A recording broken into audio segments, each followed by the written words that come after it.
Welcome back to Adoption Unfiltered, a podcast about examining various viewpoints of lived adoption experiences.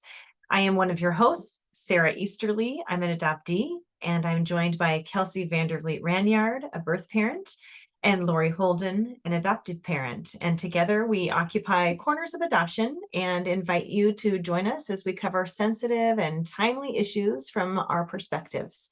Enjoy today's episode. I'm so glad today to bring you my friend, Jess Tennant.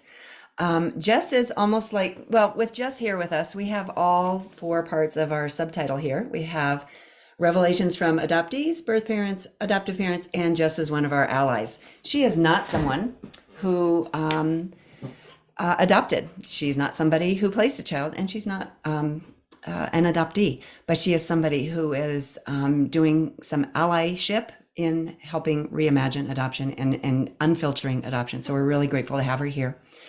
Jess was a panelist with us at our New York City tour stop a couple of weeks ago. And she was such a hit. And what she said is something that really needs to be heard by a big audience. So I'm going to get right to it, Jess. First of all, welcome. It's great to be here. Thank you so much. We're so thrilled to have you. I'll introduce you a little bit more and I'll ask you the question that we asked you before. Jess Tennant is a non-adopter and an ally and a beloved public school teacher in upstate New York, specializing in middle school special ed. Jess and I met through blogging, and her site, which reflects her life shift away from pursuing parenting, is now called Finding a Different Path. In 2022, Jess was a panelist for World Childless Week, representing her viewpoint as a CNBC, which is not a network. It's an acronym that means childless, not by choice, in that community. In the 20-teens, Jess and her husband spent several years in the adoption process, learning everything they could about various aspects of it, which, tip of the hat to them, meant inquiring beyond the predominant adoptive parent perspective. Eventually, they decided not to adopt, and what they encountered must be factored into any conversation around reimagining adoption. So Jess, here's my question to you. Did it surprise you to be asked to contribute your thoughts to an adoption book? And why do you think that your viewpoint and a conversation about pronatalism, like we have in chapter 19, featuring you and another person, why do you think that conversation, living in a culture that values parents over non-parents, is important in unfiltering adoption? Thanks. So I was thrilled to be included in the conversation because I feel like there's so much out there about all of the people who are successful at adoption, and there's nothing about people who have walked away from the process. We did decide to pursue adoption after years of failed infertility treatments. And it was throughout the way presented to us as the next logical step. Like, you want to be a parent, you do your infertility stuff. And then if that doesn't work out, don't worry, adoption is next. And the thought of not parenting, of leaving without becoming a mom, it made me feel ill on the inside. It felt like not a choice at the time. The agency that we worked with was endlessly positive and frequently said things like, adoption is not if, but when, and the waiting is the hardest part. And it wasn't so shocking to read in the book that it's 55, sounds horrible, available infants one available infant per 55 prospective adoptive parents, because our wait was not what it was said in the trainings or anything, where it was like, oh, average is 3 to 6 months. We waited and waited and waited, and finally got considered, and then got passed over and over again. And it was acutely evident that it was a balance shift. So when we were waiting for longer, the agency's response to that was intensely uncomfortable, because we were asked to consider private adoption through the agency, so like agency assisted private. And we did go to the training, and then we swiftly rejected it because it would make me the first contact for women in crisis, which I'm not qualified for. And I'm someone who stands to gain from this interaction. So it seemed highly unethical to me that I would be in a way, counseling someone when there's an outcome that I would want. So we were told that the private track would increase our exposure, but not necessarily the success rate. Um, and that just it felt increasingly icky because the end of the training, it was like, well, once you have all of your things, your 800 number, your ad, make sure you put those things in places like laundromats and check cashing places, because that's where women in financial crisis are going to go, and that's who you want. And that felt predatory. Like, we left feeling like, oh, that's not for us. Because if the only difference is money between, someone parenting their child, someone receiving the services, and then us parenting a child through adoption, that it's just felt wrong. Um, and then after that, they were like, well, if you really want to get more calls, you'll update your grid, which is a comprehensive list of situations like race and legal situations, medical information, that you say, I am able to parent, I'm not able to parent. And it's a really painful thing to fill out that grid, but it's necessary because it makes you really look at what are your supports, what are your resources, and look at what's best for the child, in addition to what you would like to do. It's not a light decision. And then to be told, well, you should open that up beyond your comfort so that you can get more calls, felt wrong, because then it's like, for the purpose of being considered, open up to situations that you already know you're not prepared for. Acquaintances would tell us to lie. They would be like, well, maybe because you're not religious, and a lot of adoption is going through a religious lens. Take a picture of you guys in front of a church and put that in your profile book so that people will think you're religious and then they'll consider you more. And I was like, we don't want to start this with a lie, and we're not. So it just felt wrong. And it felt like everything that would get us to that point of match and placement faster were disingenuous and ethically swampy. So in that last year, before basically a stress-fueled medical situation forced us into ending our path, I had started reading increasingly wide ranges of perspectives, particularly the adoptee perspective, in part because of Lori and her blog, where she talked about the flip the script publications and movement. And that was super eye-opening for me. But there was such backlash among like family and friends that were like, why are you reading these scary, angry people that are telling you all the bad things? And I was like, well, they're telling me their experience with adoption as an adoptee, which I know nothing about. So, as scary and uncomfortable as it might be to read something that's not that sanitized version, it was important. And it continues to be important, which is why I think Adoption Unfiltered is so important, to see all three of your perspectives as well as allies talking about not just your experiences, but all the 50 contributors, all the pieces that come together, especially for the adoptee, who's the only person in this constellation who has absolutely zero choice in the matter. So I'm really hopeful that this book is going to continue its path of change and open people's eyes to like all of the perspectives around adoption. Thank you so much for all of that, Jess. I think you helped unfilter for me things that I didn't know previously with some of the things that you shared. I also want to note that your agency is probably typical in its response to your saying to your response of saying we're not getting picked, and they're telling you what to do. There are agencies that might do better, and there are probably some that would do even worse, depending on where they stand on the continuum of finding homes for babies versus babies for homes, which is a concept by Joyce McGuire Pavo from many decades ago. And somehow we've kind of headed more towards finding babies for homes. I do want to also say that Spence Chapin is the agency in which we held this courageous conversation, and they allowed that to happen. And they even seemed receptive to knowing about that. Yeah, I mean, even some of the things where it's like they would say, we're here to find homes for babies and or families for babies, not babies for families, but it always felt very adoptive parent centered. And it was very much on, you're going to bring this baby into your home. And it did not at all really explicitly bring out, but that's going to be this separation, this loss of original families. And so I went back and was reading older posts from the time that all of this was happening, to kind of see, and I'm like glad that there's been growth on my end too, because it's very much like all about me being a parent and how important being a parent was, and that adoption was just the next step in me being a parent, which is very cringeworthy now.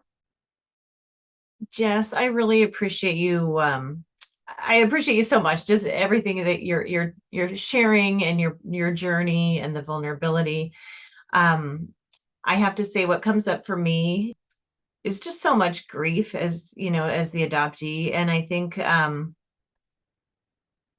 what's and it's not even you, it's just that this is how adoption is and you named it so well, is you went through your own journey trying to become parents by a lot, naturally, and then so that didn't work out. Choice two is all the fertility and infertility treatment, and the last final choice is adoption. And we know that as adoptees, we feel that we're, the second choice so often, or the third choice or the last choice. And yet there's this paradox, because we're told we're so special and we're so amazing, but that, I mean, that's a part of our story, and that is, and it hurts. It's painful that that's out there.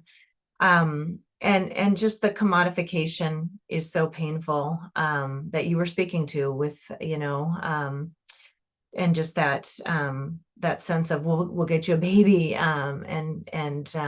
Anyway, I appreciate the fact that you spotted predatory practices. And I think, I name that grief because I think what our culture does, what adoption does, is constantly try to bypass grief. And when parents are struggling, or two people are struggling with fertility issues, and infertility, it's just it's adoption should not be the bypass to the grief. That should not be the purpose of adoption, is to just move past that. And I feel like you speak to that so well, because I feel like you just intuitively saw that and felt that. I'm just curious, just because we so often in our adoptee spaces say adopted parents really need to grieve their infertility. They need to do their work. And so I'm curious, kind of, I felt when you spoke in New York, there was a lot of sadness for you, because you wanted to become parents. And so I honor,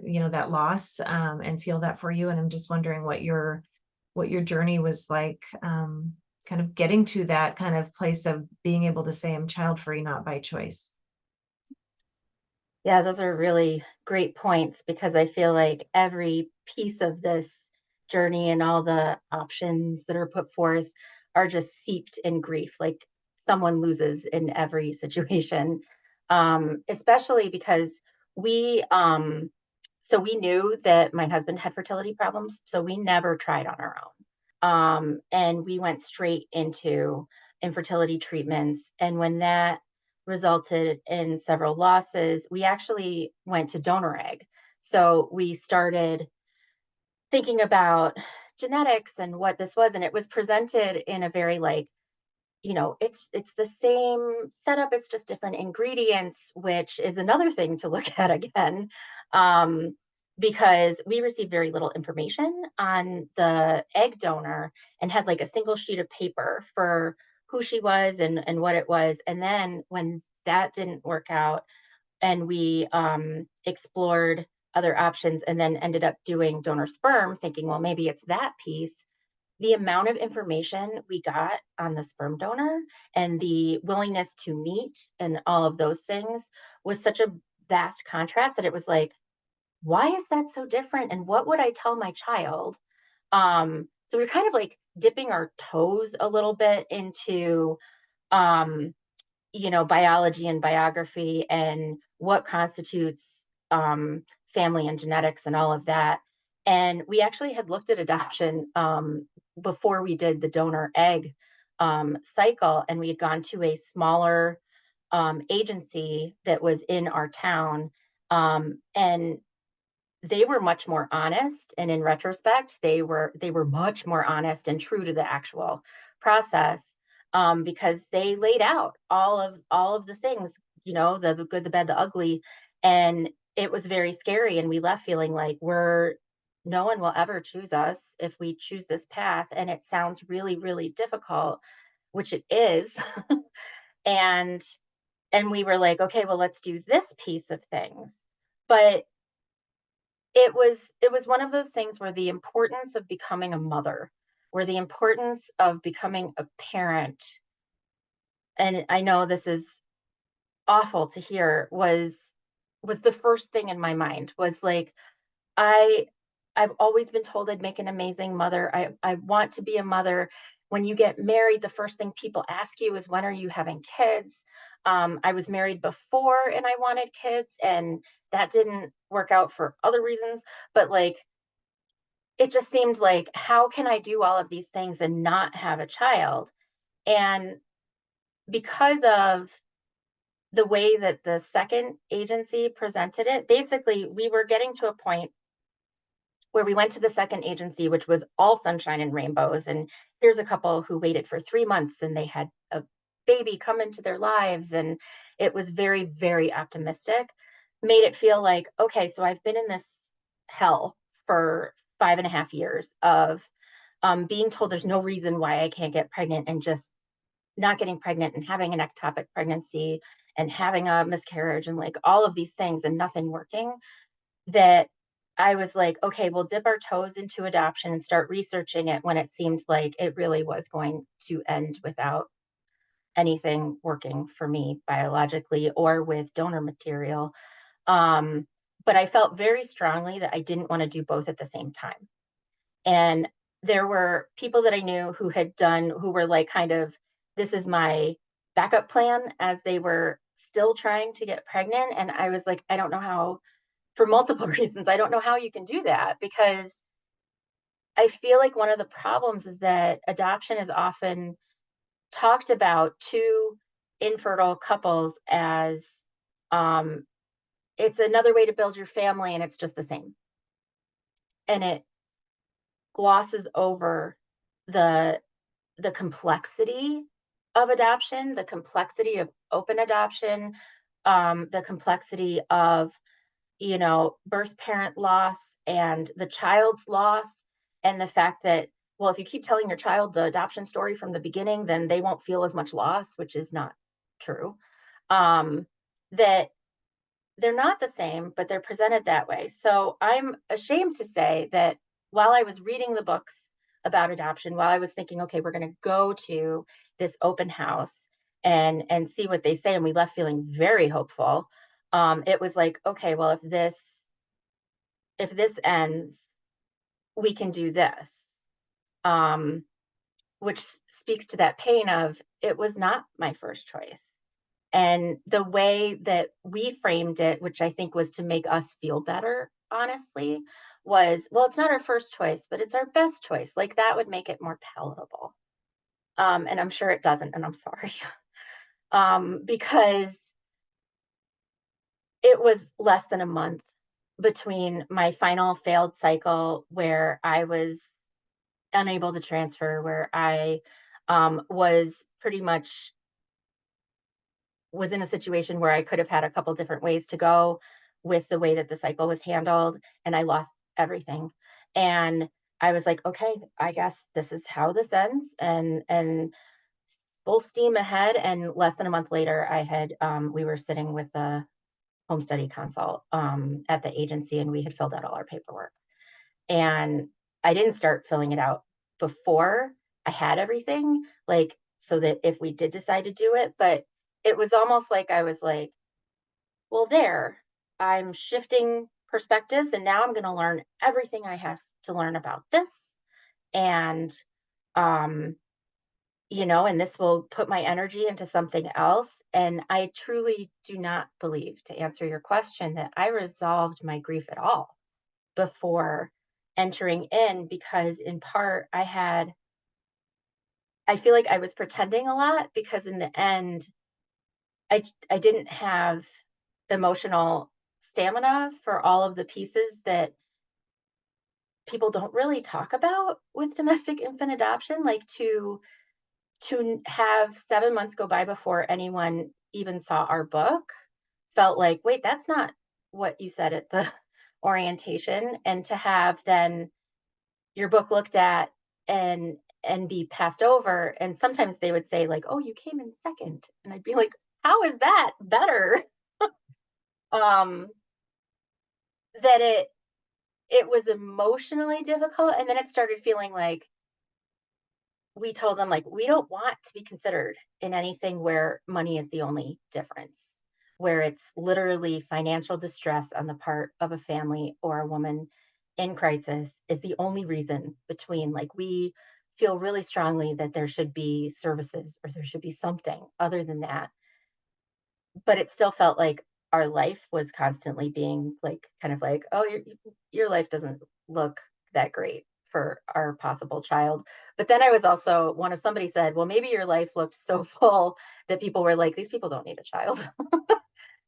Which was a criticism that we actually got about some of the things in there. So, I mean, I did a ton of therapy. I did a lot of self exploration. I did a lot of writing about it. I started reading more perspectives about people who had made this shift, but it still became kind of a this is this is a new pathway that I can put all my energy into. And I put so much energy into that without truly dealing with the things before that I ended up with, like an autoimmune disorder. Um and I don't know. I know that there's countries where they make you wait a year between. And at first I was like, God, thank God I'm not in that country. But I really think it's a great idea. And I think for us, I was 38 when we entered into the process. Like just the paperwork piece, and my husband was 40. And there was this pressure of we're just getting older and people aren't going to want to consider us because of that. And so I felt this like ticking feeling that was like the window is closing. Jess, I really value all that. And excuse me. I can't stop thinking about what you said about the marketing, about the self-promotion. And I think a lot about this a lot, because I've worked in the field and I've seen, um, I also think just living in this country, we we have advertisements in our face, right? So we've totally normalized and self-promotion as well. Like you get on Instagram, you get on any social media platform and there's someone self-promoting, and well, we self-promote with our book. So you know what I mean? Like we're not different, you know what I mean? But um I think about all the ads we have in our face all day and how we see an ad that's where it feels gross, it feels predatory, but then someone will justify it. Someone will be like, well, we have to do this because of this. And I see that all the time in adoption. And with the professionals telling the families that they need to self-promote, they need to market, they need to put themselves out there. Um, and you immediately clocked, it sounds like, that doesn't sound right. And for you, you took that opportunity to dive deeper and get the answers to the questions that you weren't receiving from the professionals who were supposed to be giving them to you. And we talk a lot about informed consent, and you weren't getting any of that. I certainly wasn't getting any of that as a birth parent.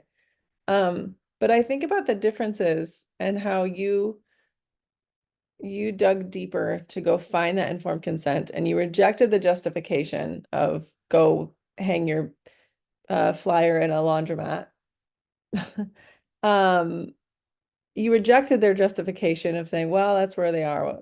And then you said, okay, we're gonna go dig for this information because we have a sense that it's out there and we're not receiving it. And I think about the women who are going into the laundromat to do their laundry for their selves, maybe their partner or their children, and they see a flyer there, and that's their first, like you said, their first connection. They might be in crisis, and that's their first connection, is they're going to contact you, who's not a social worker, and not anybody that can realistically give them what they need or help them during a crisis. And I think about how just, yeah, that first you you went to the agency to get help, you didn't get informed consent, and then the agency is educating you and kind of training you on how to be predatory and block another person in the line of fire from informed consent. And so I guess my question after all of this, this big web that's in my brain right now is, how do you do that? And what do you tell parents who are also, they have something in their brain telling them this, something's not quite right here? What do you say to them? How do you help people understand how to reject a justification for bad practices, predatory practices, stuff like that? It's very difficult because I feel like in sharing my own perspective of how I saw these things and how we moved forward, and how I do want to be clear that, like, while we did step away from adoption and we did increasingly become disillusioned with the practices and limited our choices because we felt they were unethical and awful and predatory, like you said, it did take me ending up in the emergency room for us to, well, for me to leave adoption.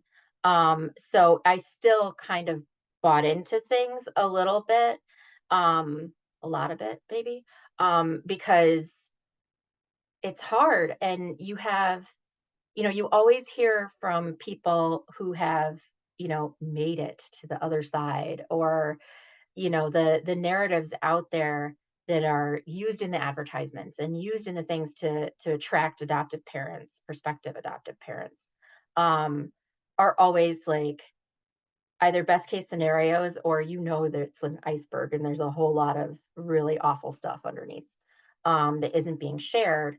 But it's hard to talk about our experience and not have some backlash, like, oh, are you saying that I'm unethical because I did adopt my baby, or I did do private? And that's that. And there's so much, like, I have a love-hate relationship with, like, Facebook, because I feel like everyone I knew who went through the process, and I had quite a few friends who ended up adopting either through that agency, or they did the private path, or it was like a friend of a friend or something like that.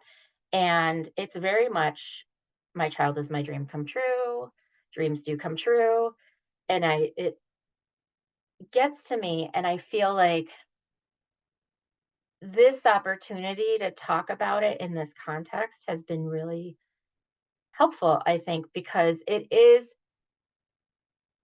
it's hard to go up against the, like, media machine and the voices that are like, there's nothing wrong with this on my side, or, I don't want to hear that people have loss during this, because my baby's fine, my toddler's fine. And it's almost like a willful ignorance to be like, this isn't going to happen to me and my parenting situation.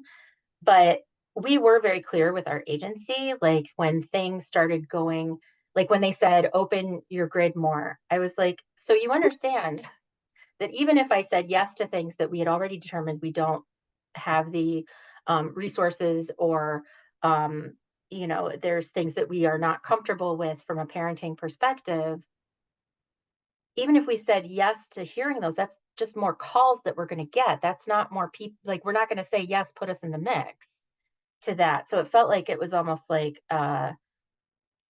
we were messing up their success rate, is how it felt, the more that we were waiting longer and longer and not willing to change anything. Um, so I think talking openly and honestly, I definitely have done a lot of like on the fly education of people, because I will tell you, one way to find out how people really feel is to tell them that you're not adopting anymore.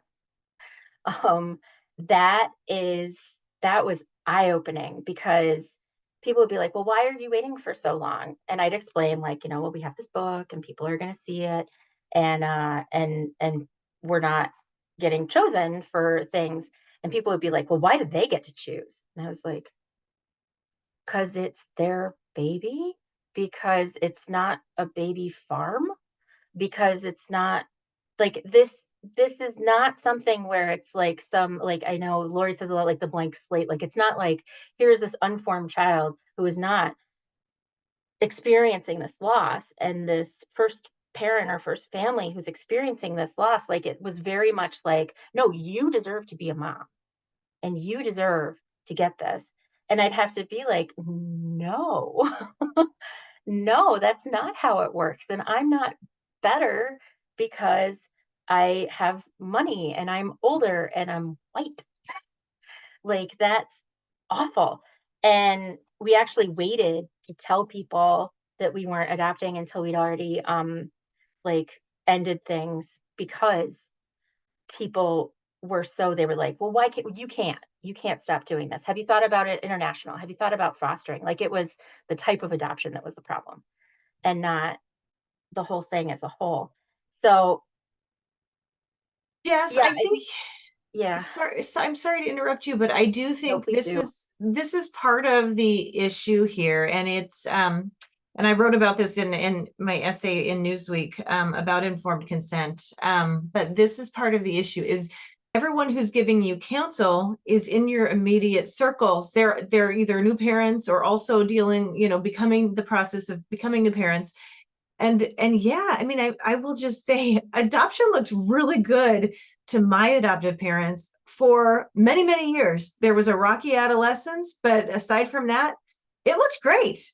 It looked like what a wonderful path to parenting until I decided I finally admitted there was loss.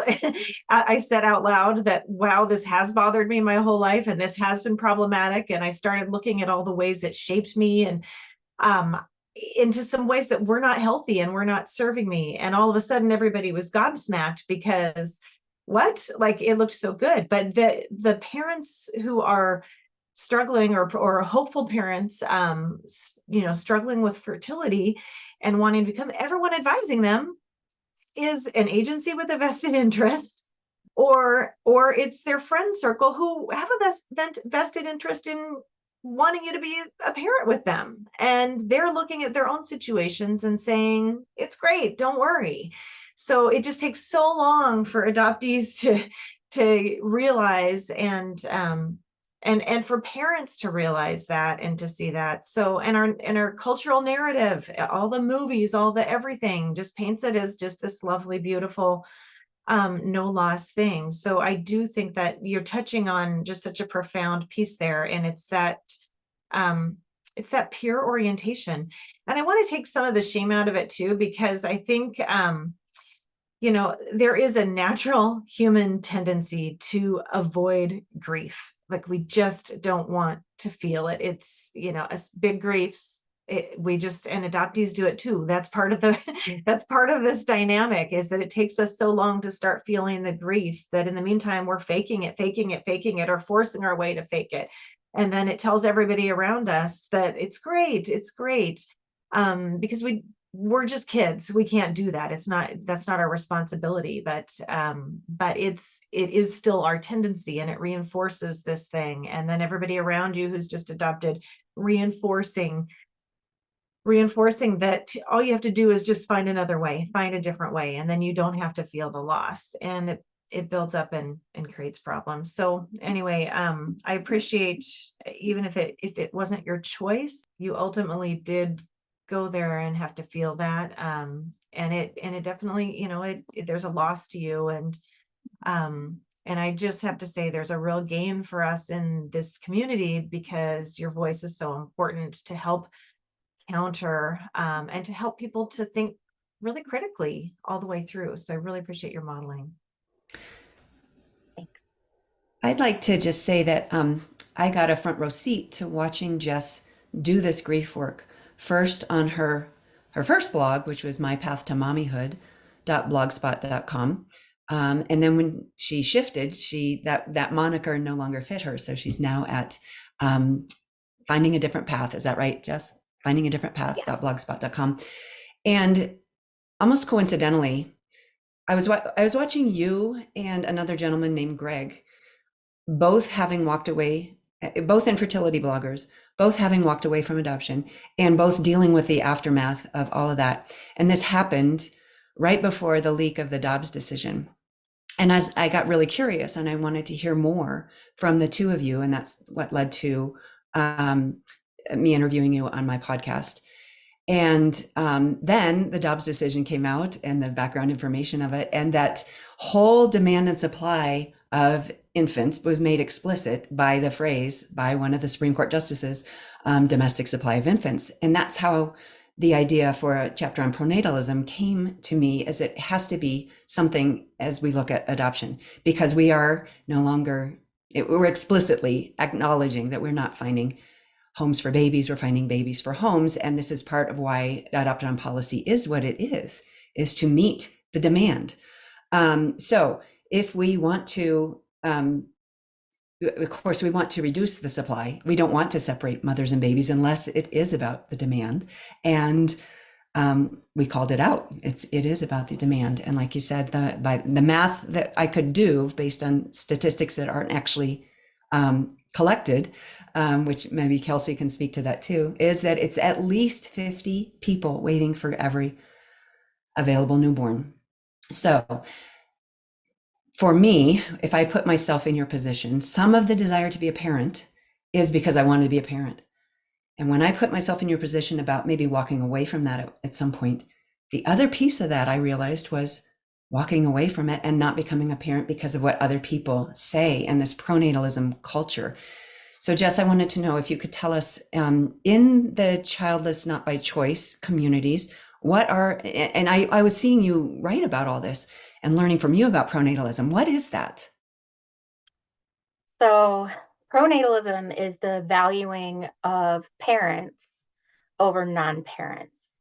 And I feel like as a woman, like motherhood is presented as this pinnacle of life that if you're not a mom, you can't possibly understand the depth of the universe.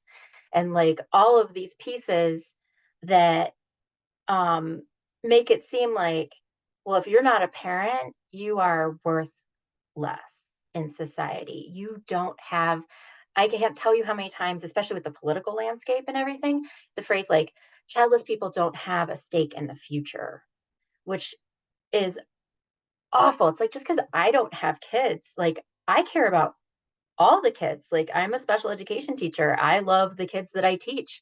I love my friends' kids.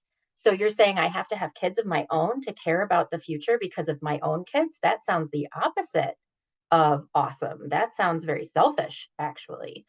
And that definitely comes into play with the pursuit of parenthood that, you know, no one will tell, like, we never had anyone explicitly tell us that we were not going to be able to get pregnant.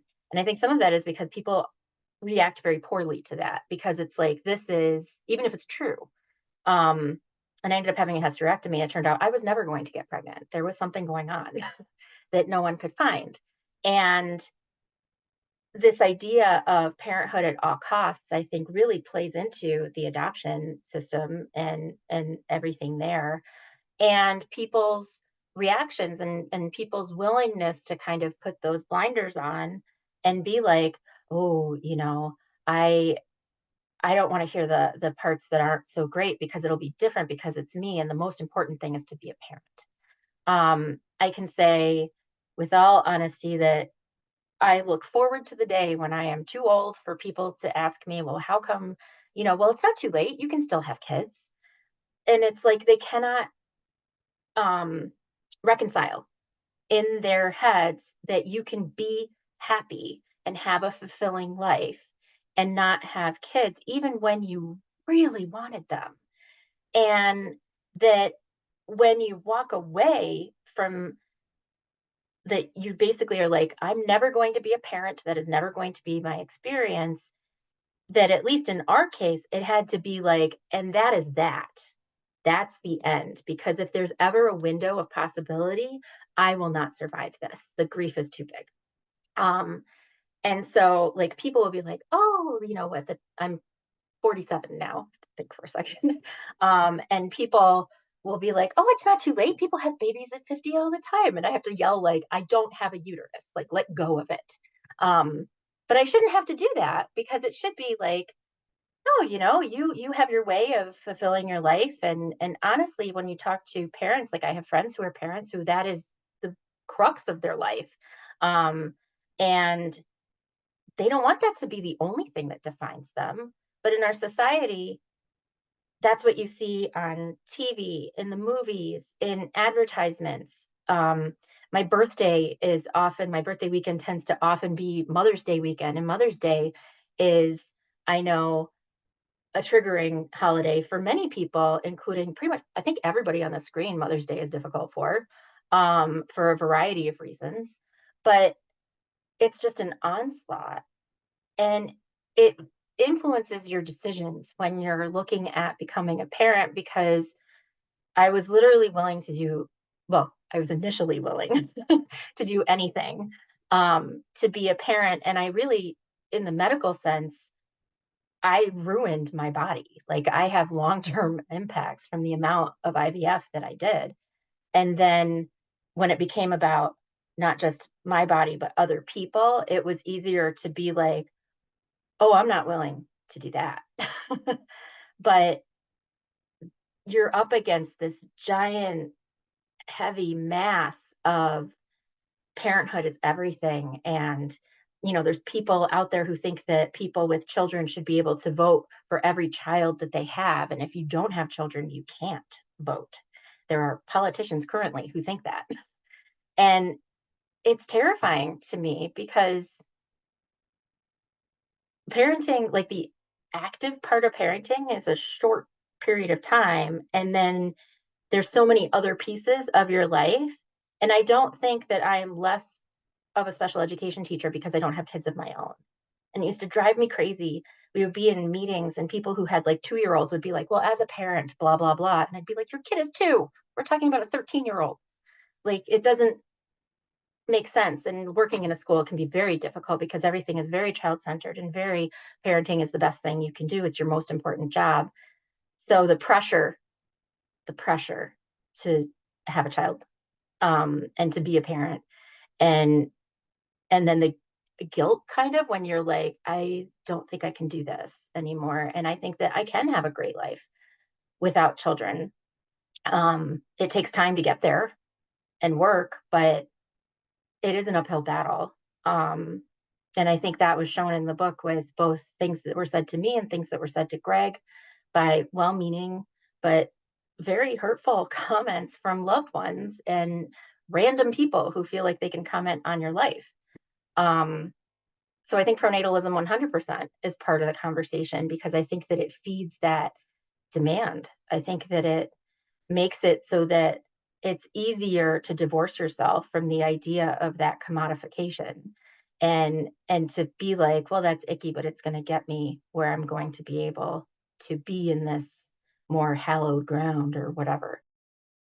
I that's so interesting and so valuable to talk about. And I'm a millennial, and I've seen a huge jump in like this rejection of pronatalism among a lot of my friends who are child-free by choice, and even people younger than me who are like, it's just, I'm not interested. And but I think there's that divide of, there's the child-free not by choice, where that may be a very difficult thing. And then I think there are people that I'm seeing a lot, people that are in the middle. who are not sure. I have a lot of friends that are like, I just don't know that I want kids. But there's that pressure, that pronatalism pressure that is affecting how they make that decision. And it's so dangerous, because you may be just totally influenced into doing something that you really don't want for yourself. And that doesn't mean that people don't become good parents, with their living with those, choices, but it does it does have an effect. Like it does have a mental emotional effect. Um, what what advice do you have for anyone in my age group in like their late 20s, early 30s who are dealing with the pronatalism, the air they breathe in every, because it's so porous in our society. What advice do you have for someone, either someone that wants to be a parent, that doesn't want to be a parent, but anybody that's affected by this pronatalism that's so intense and maybe clouding judgment in some form or another? Oh, that's such a good question. I don't envy millennials and below because of the onslaught of social media and the, I've seen it as more of an adult, and I feel like there is no escape from the onslaught anymore. And that seeing kids who are growing up with social media, like they're receiving those messages from a very early age about what is acceptable, what is not acceptable. And I do think that there is change happening in the younger generations where they're much more, as you said, like there's a sense of like, I'm not interested in your boxes. I don't want to be placed in a container about who I am or what my role is or anything like that. I would say, it's an important decision, because if you do become a parent, like that is a long-term commitment. And you have to know who you are and what you want out of life, but you also have to be willing to listen to those other perspectives that don't get put out there. I think with all the mommy influencers and all the things like that, um I mean, Lori and I were talking to a friend who in another country whose niece was saying, "Oh, I want to be a yummy mummy," because that's what the influencers were talking about. And what's happened is that when you are a parent, now you're not allowed to talk about the hard parts.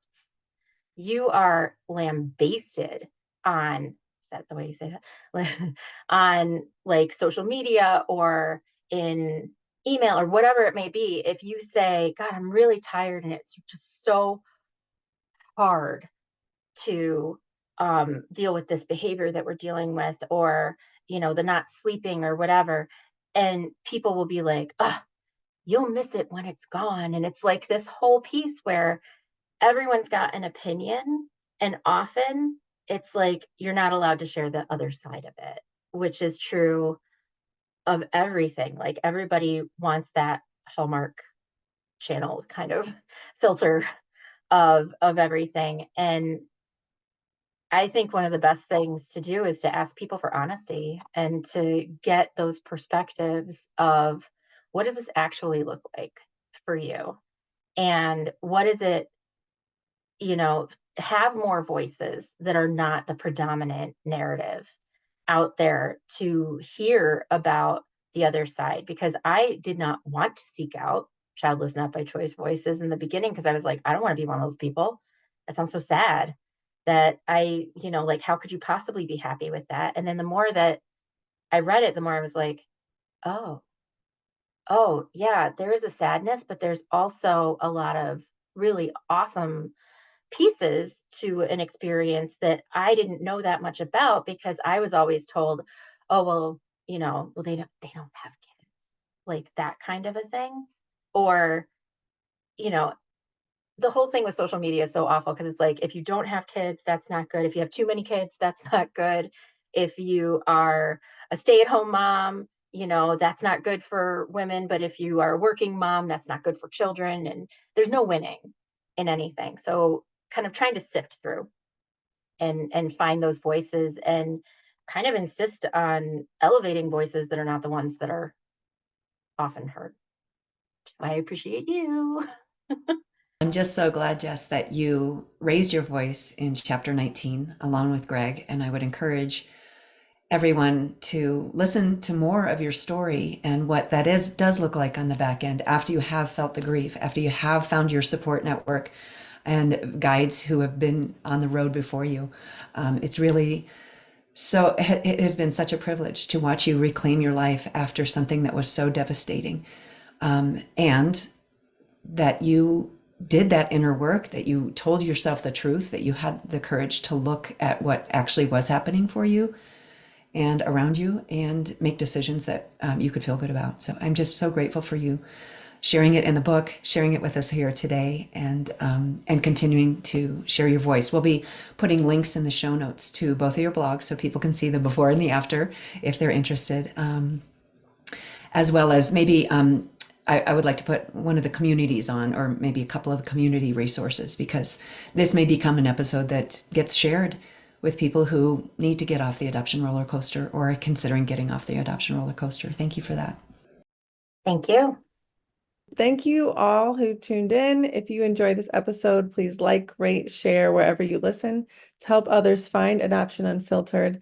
It's through healthy engagement that we make the changes needed for all those affected by adoption. And visit adoptionunfiltered.com for other episodes and more information about our other projects, including our book, Adoption Unfiltered.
And visit adoptionunfiltered.com for other episodes and more information about our other projects, including our book, Adoption Unfiltered.